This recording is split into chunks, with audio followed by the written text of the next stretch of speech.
Budget 2025 को लेकर आप सबकी जो शंकाएं हैं अब वो दूर हो जाएंगी, क्योंकि बजट में काफी कुछ घोषणाएं हो चुकी हैं। मैं आपको एक एक करके जो उसकी खास बातें हैं वो आपको बता रहा हूं, और मैं ये data Navbharat times dot India times dot com से उठाकर आपको बताता हूं।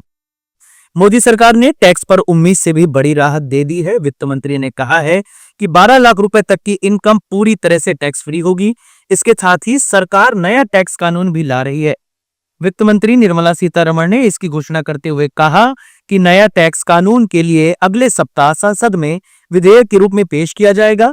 वित्त मंत्री ने अपने बजट भाषण में किसान, महिला, युवा, बुजुर्ग, मिडिल क्लास पर खास फोकस रखा है। वित्त मंत्री ने जहां आईआईटी और मेडिकल कॉलेजों में सीट बढ़ाने की घोषणा की, तो एआई के लिए सेंटर फॉर एक्सीलेंस की स्थापना का भी ऐलान किया है। आइए वित्त वर्ष 2025-26 के बजट की प्रमुख घोषणाओं को नजर डालते हैं। मैं आपको पॉइंट वाइज बताता हूं जैसा जैसा इसमें लिखा है।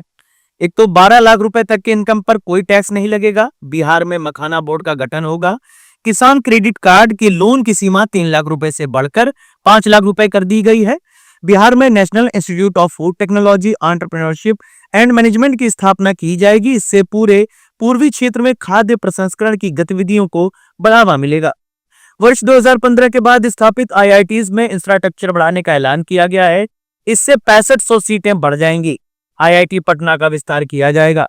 एआई के लिए सेंटर फॉर एक्सीलेंस की स्थापना होगी। वित्त मंत्री ने इसके लिए 500 करोड़ रुपए के बजट आवंटन की घोषणा की है। 5 विश्व स्तरीय स्किल सेंटर बनेंगे, जिनकी विदेशों के साथ भागीदारी होगी। बुनियादी ढांचे के विकास के लिए राज्यों को 50 वर्ष के लिए 1.5 लाख करोड़ का ब्याज मुक्त कर्ज दिया जाएगा। मेडिकल की पढ़ाई के लिए वित्त वर्ष 2025-26 में कॉलेजों और अस्पतालों में 10,000 नई सीटें जोड़ी जाएंगी। सरकार का लक्ष्य है अगले 5 वर्ष में इन नई सीटों की संख्या बढ़ाकर 75,000 करने का है। सूक्ष्म, लघु एवं मध्यम उद्योग एमएसएमई का निवेश और टर्नओवर लिमिट क्रमशः 2.5 गुना और 2 गुना किया गया। महिलाओं, अनुसूचित जाति और अनुसूचित जनजाति वर्ग के लोगों के लिए पहली बार बिजनेस शुरू करने पर 5 लाख रुपए की सहायता दी जाएगी। उड़ान योजना नए स्वरूप में पेश की जाएगी। योजना के तहत 120 नए डेस्टिनेशंस जोड़े जाएंगे, जिनसे 4 करोड़ अतिरिक्त यात्रियों के जुड़ने का लक्ष्य है। 2047 तक कम से कम 100 गीगावाट परमाणु बिजली पैदा करने का लक्ष्य रखा गया है। 1 लाख करोड़ रुपए का अर्बन चैलेंज फंड की घोषणा की गई है। इस फंड से रचनात्मक पुनर्विकास को बल मिलेगा, साथ ही पानी और स्वच्छ बुनियादी ढांचे पर जोर दिया जाएगा। अगले 3 वर्षों में सभी जिला अस्पतालों में डे केयर कैंसर सेंटर्स की स्थापना की जाएगी। टैक्स रिजीम में बड़ा बदलाव होने वाला है। वित्त मंत्री ने अगले सप्ताह संसद में नया टैक्स विधेयक पेश करने की घोषणा की है।